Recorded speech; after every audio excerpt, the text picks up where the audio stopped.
Hey, everybody. Come on. I found it. The show's about to start. I'm Rod Harder, and he's Vinny Dappio, and you're listening to the Specialty Marketing Consultants Profit Lab podcast.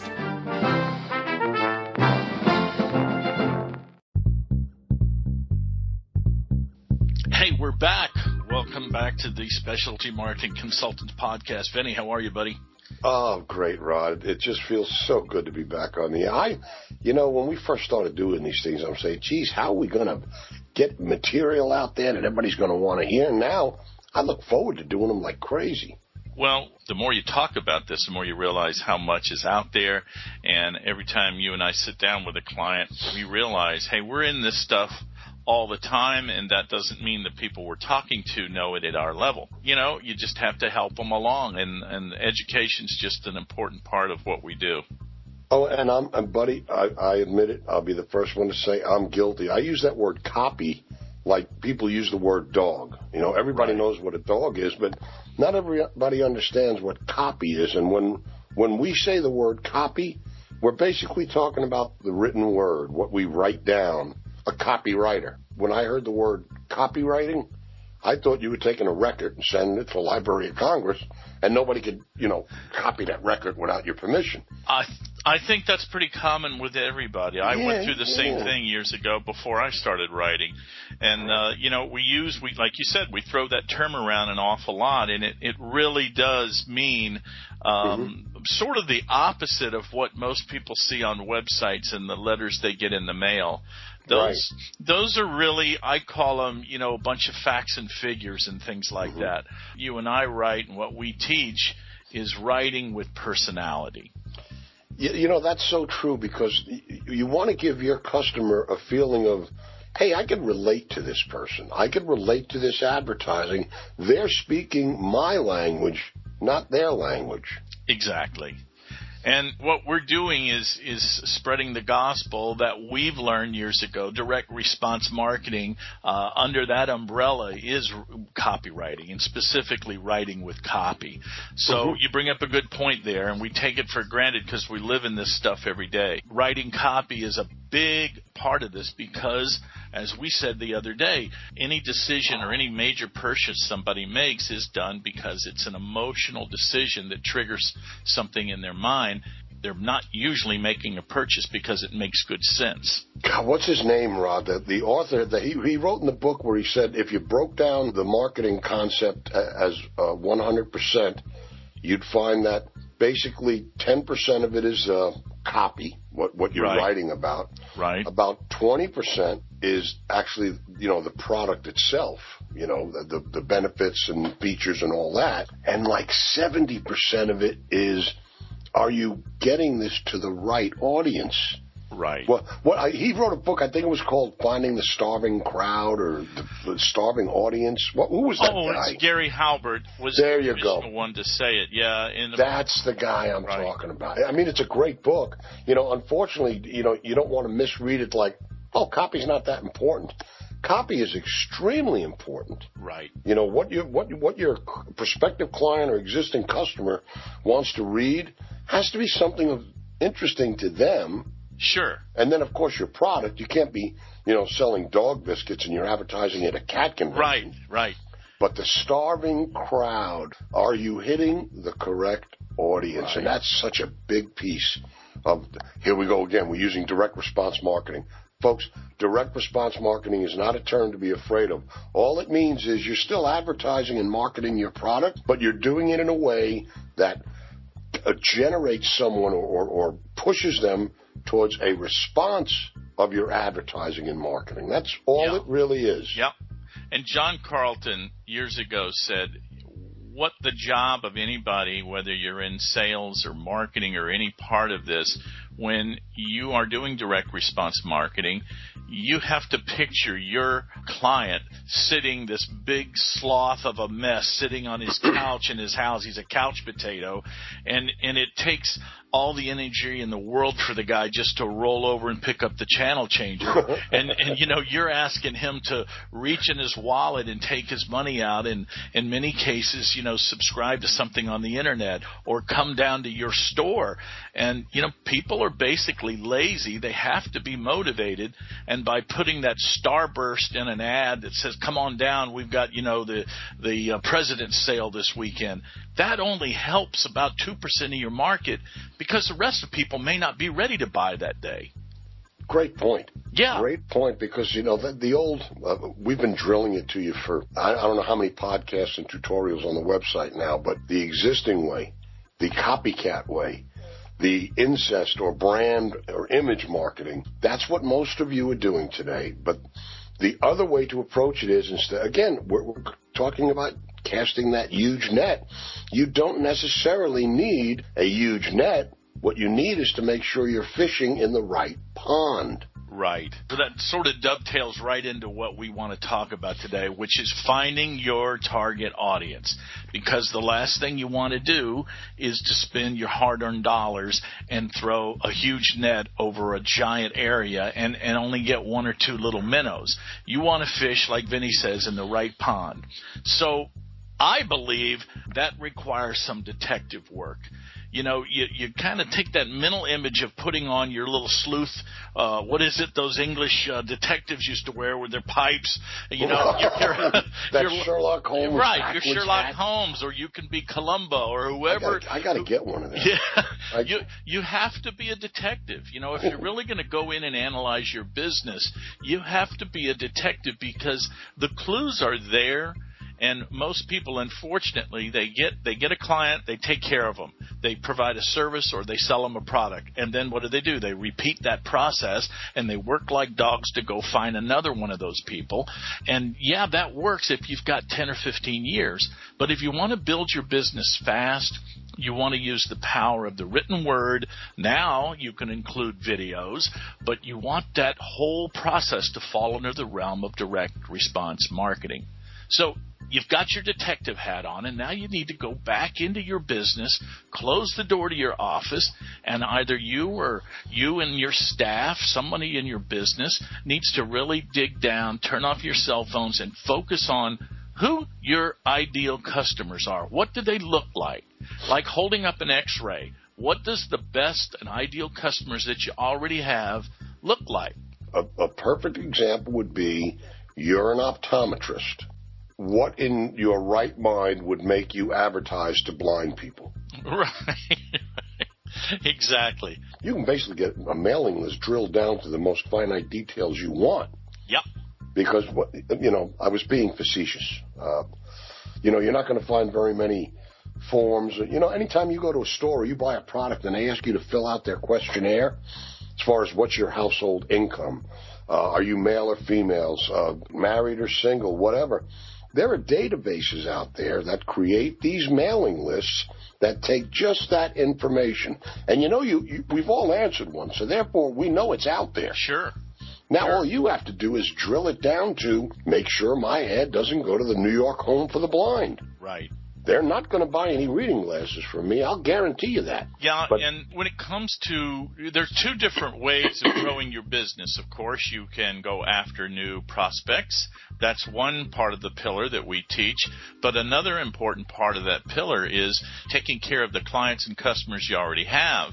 And you know who those people are. So find your top 5 or 10% and look at that list. And really analyze it. Put your lab coat on and go through that and find out, what do they have in common? It's a scavenger hunt. What is their income? Like Vinny says, he brings up a good point. Find out their demographics, their psychographics. Where do they live? What type of car do they drive? Is it a luxury automobile? Do they like boats? What are their hobbies? Are they golfers, hunters? Those sort of things leave clues, and you as a detective of your own business really want to analyze that, and then you can start to define where you advertise. Bingo. And take it a step further, buddy. You now know the likes and interest of a good percentage of your existing client base and customers. Start putting articles pertaining to luxury cars or weekend boating or skiing the Alps in your newsletter every month. That's right. If you're not familiar with our podcast on newsletters, you can go back and check the list on iTunes.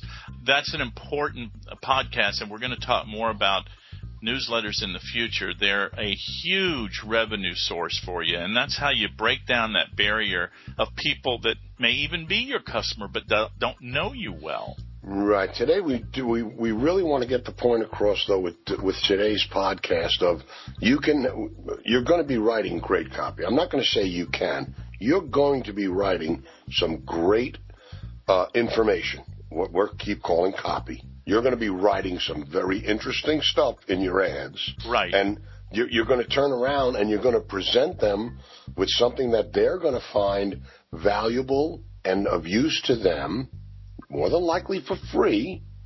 And now we're stressing the point of don't take that net and make it too big, and don't throw it over too wide an area.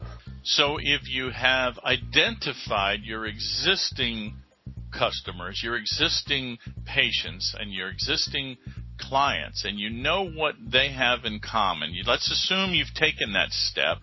Now you want to provide them with the kind of information that's going to create more allegiance and create more referral opportunities for you. So that is a key part of building the business you already have. Now let's talk about for a minute what you would do if you were looking for new customers, new patients, and new clients that want to be just like the ones you've identified that you already have. So the old way, you probably would put some sort of an ad in the newspaper. You might run some radio spots. If you have a big budget, you do some general TV ads. It's wonderful if you have a gigantic budget. But what if you don't? You need to really make sure that every dollar you spend today, you're going to get $2 back tomorrow, or 20 or 50, and be able to measure it. So let's think about this for a minute. Let's say you want to do, let's say you're an accountant. And, okay, I'm an accountant. You're an accountant, and you're in Dallas, Texas. I'm an accountant, and I'm in Dallas, Texas. And you're saying, okay, darn it, I need to, I'm making a few bucks, I'm making a decent living, but I want to make 2015 a great year.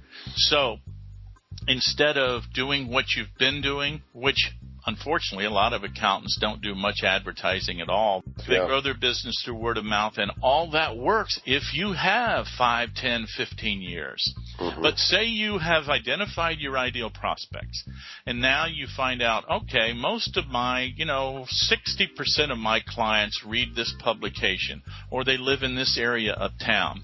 You can run a small lead generation ad that says, "Attention homeowners. Free Consumer Awareness Guide reveals the 5 things the IRS hopes you never discover that can save the typical family at least $2,000 a year in taxes." Now, there is some phenomenal lead generation copy. What you just rattled off there in 15 seconds made me want to get the report. Right. So it goes on to say, call 800-555-5555 24 hours a day for a free recorded message. You won't have to speak to anyone. There you go. Your report will show you how to save thousands on your taxes. There is no obligation. Call today. Now, have you ever thought about doing this for a living? It crossed my mind a time or two. So what you've done is you've arrived without any sales pitch. You're educating and wait. Because when the person gets what you just did, when they get the report that you've provided, or they listen to that information that you have on that phone number, now you're going to be providing education. You're the problem solver. You're the person that, instead of being a pest, you're the advisor. You're a guest because you're giving helpful information. Now, for free. Right, that's right. As a matter of fact, folks, if you just sit back and think a minute, if you've been listening this entire time to this podcast and finding this information we're giving you valuable, we're doing exactly what we preach. we're giving you something you find of value for free in these podcasts. Our website is loaded with free opportunities, and just the podcasts we're doing is the tip of the iceberg. Yeah. We provide free functions every other Tuesday. Of course, we do this in Daytona Beach. You may be somewhere else across the country or the world for that matter. Mm-hmm. But we're doing marketing teleconferences and coaching teleconferences for people that want to hook up a couple hours a month. Collaboration, Vinny, you and I have always said it makes anybody good that much better. Well, we also, we have the mastermind groups that are locally where you get to sit down with other local business owners and you exchange ideas, because there's nothing better than collaboration. Right. Even we have people that are in competing businesses that basically feed off each other and help each other out, believe it or not, with their new direct response marketing. Exactly. And if you're somewhere else in the country and you still want to be a part of this, we do these same monthly teleconferences and coaching calls where you can hop on board, and we'll spend a couple of hours with a group of 3 or 4 people, and we get to dive deep into your business, and then you spend a little time listening to what somebody else may be doing that could be in an entirely different type industry. However, the problems are very much the same. So you don't have to go down this road by yourself, because working alone in your own office is really tough, and it's hard to grow your business that way. So let me go back to that ad we talked about a minute ago. And now I used an example that takes somebody to a free recorded message. You may be listening to this thinking, I don't know, maybe I got a younger type audience. Well, maybe you can run that same type ad in a publication. Remember, you've done your detective work and you have a general idea where your audience gets their information, where they hang out. They may have, maybe it's a particular neighborhood, a luxury neighborhood that you can run this small ad in a neighborhood publication where they're advertising garage sales and all of that.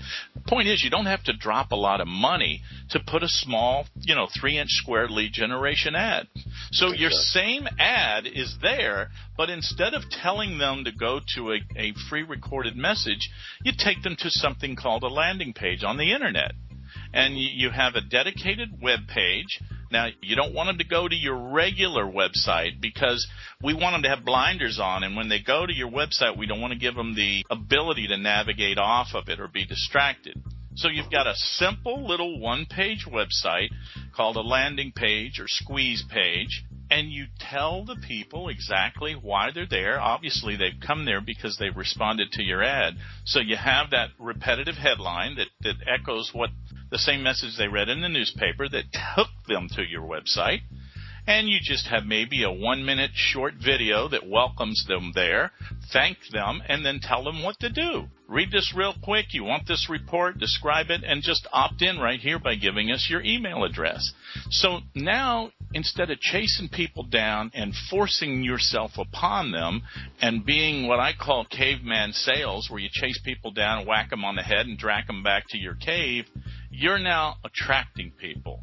You're giving valuable information, as Vinny says, and the sales part of this whole process almost fades away. And just another point to stress as far as the term starving audience. It's written in a way, it's almost like a double entendre. What he's trying to get across is these people want to hear the right information in an ad. They want to read stuff that hits home with them. Sure they do. We now have plenty of these podcasts up on our website. Feel free to go through our website at specialtymarketingconsultants.com. Navigate through there. You can get the information at Stitcher Radio or iTunes. Anyway, educate yourself and become part of our community. We'd love to have you be a part of it. And thanks for listening. Yes, and I'd be the second one to tell you, please welcome aboard. Hey, we're getting a lot of feedback too, buddy, from the 2,000-year-old business. Yeah, I got a phone call the other day from someone saying, Who was that? Yeah, that was funny. And you know, those that have heard it have said, you know what was good about it? It was a lighthearted message that had a profound marketing message, and that's what we're trying to do here: educate, inform, and have some fun in the process. You know, I wouldn't be at all surprised, pal, if in the near future we find someone very similar to that in that situation. We may be doing another interview with someone very similar to him. I hope it's in our short list. I hope it is too, pal. We'll wrap it up here today. Vinny, good sharing this information today. Thank you for your time. We welcome your feedback. You can let us know what you think of our podcast by contacting me at rodharder.com. Let us know what you want to talk about in the future. And remember, that email address is rodharter, RODHARTER, at me.com. That's right. And the website is specialtymarketingconsultants.com. Hey, thanks, everybody. We'll bid you a wonderful day, and we'll see you soon. We'll talk to you at the next podcast, everybody. Have a great one.